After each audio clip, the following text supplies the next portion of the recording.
So in this segment, we're going to be talking about the UK plan to scrap all EU laws suffers a new setback. This is good news. So a plan by ministers to review or repeal all EU laws on the UK statute book by the end of 2023 has suffered another setback after the discovery of 1,400 additional pieces of legislation. Where did all of this new legislation appear from? It's not really new, it's old legislation really when you think about it, because it was found by the archives team.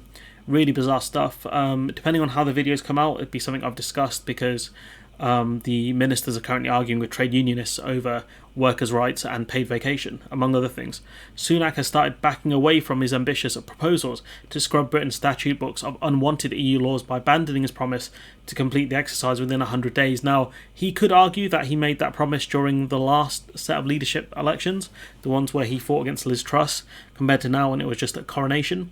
There was no way he would achieve this within 100 days. Those former EU-based laws run very deep in the UK system. It's kind of the foundation of a lot of stuff within the UK, things like workers' rights, for example, vacation pay. By repealing the EU laws around this without replacement legislation, there would be no more paid vacation time. Ministers, in conjunction with the National Archives, have discovered the large bureaucratic task has gotten even bigger, and that instead of 3,400 EU laws to review or repeal, officials now have to trawl through 3,800. It's interesting that this has come from the National Archives. It makes more sense given the fact that as members, our laws were based around EU directives. Those laws could go back as far as 1973, when the UK joined the then EEC, or when Thatcher helped set up the single market, because the rules needed for a single market, you need standardising rules, which means decades of laws have to be looked at. Glad that's not my job. Shapps, the new business secretary, said by allies to be keen to slow down the review of EU laws after being warned that hundreds of extra staff across Whitehall would be needed to complete the task. Them saying, "We will slow things down to a sane pace," said one ally of Shapps. The business department declined to say whether it was still wedded to completing the task by 2023. This from Shapps is not surprising as Minister for Transport. He also held the idea we need to slow down because the amount of EU-era laws that would need to be looked at, it could paralyse any new policy direction for the government, because the civil servants would be tied up in looking at EU-era laws. So I agree with Michael Green here. Get it? Jacob Rees-Mogg, the former business secretary, had promoted a retained EU law revocation and reform bill as a flagship piece of legislation to maximise what he said were the quote opportunities of Brexit. And exploding bottles of sparkling wine and other Brexit benefits, sure, sounds great to me. Senior servants have warned that reviewing each piece of EU legislation to see if it's still needed in the UK or can be improved will be a huge task, often involving external legal advice and consultation with business groups. They also need to watch out for breaching the level playing field, because that could tank the trade and cooperation agreement. Also the fact that some civil servants are going on strike, which will make this harder. Also to mention the fact that even if the UK wants to keep some of these laws, they might have to pass new laws just saying they're keeping these, because how the sunset clauses work. Once the time passes, if they're not kept within Parliament, as in if they're not voted on, they could be scrubbed, even if the government wants to keep them. It's just a really bizarre way to do things.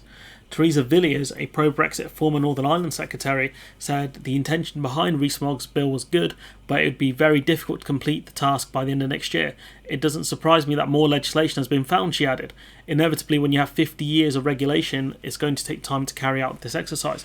So evidently the bill is not good if it acts around 50 years worth of laws by the end of next year. You might like the idea, but the timescale is completely destructive.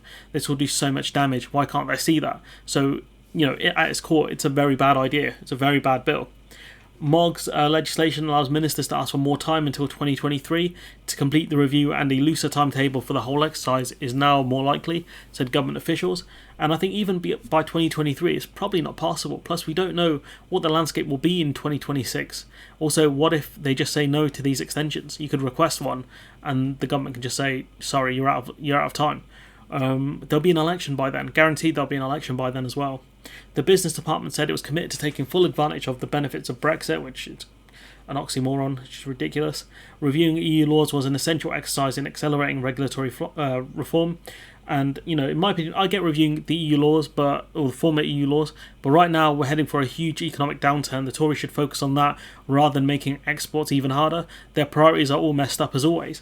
A dashboard showing the number of retained EU laws and whether they were still in force would be updated as done by the National Archive. So I don't think civil servants, at least like departmental civil servants, would be doing it. They've passed it on to the archives, which makes sense.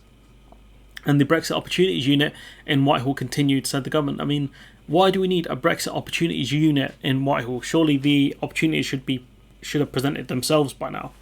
Business groups have warned that deregulation for its own sake could add extra costs to companies in difficult economic times. Because even if you don't, even if you're a company that manufactures goods, right, and deregulation happens, but you don't take advantage of the deregulations, you keep things as is because you want to keep your market within the EU.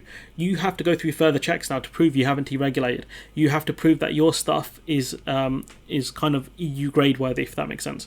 It's the CE mark still applies to it, and that's a massive headache for manufacturers because the last thing they want to do is set up two kind of manufacturing lines, one for a deregulated UK and one for a non-deregulated EU, if that makes sense. They want to have it off one supply line if possible, and this just makes it way more difficult for them to export to the EU, which we know is a huge problem. But anyways, I'm going to leave it there.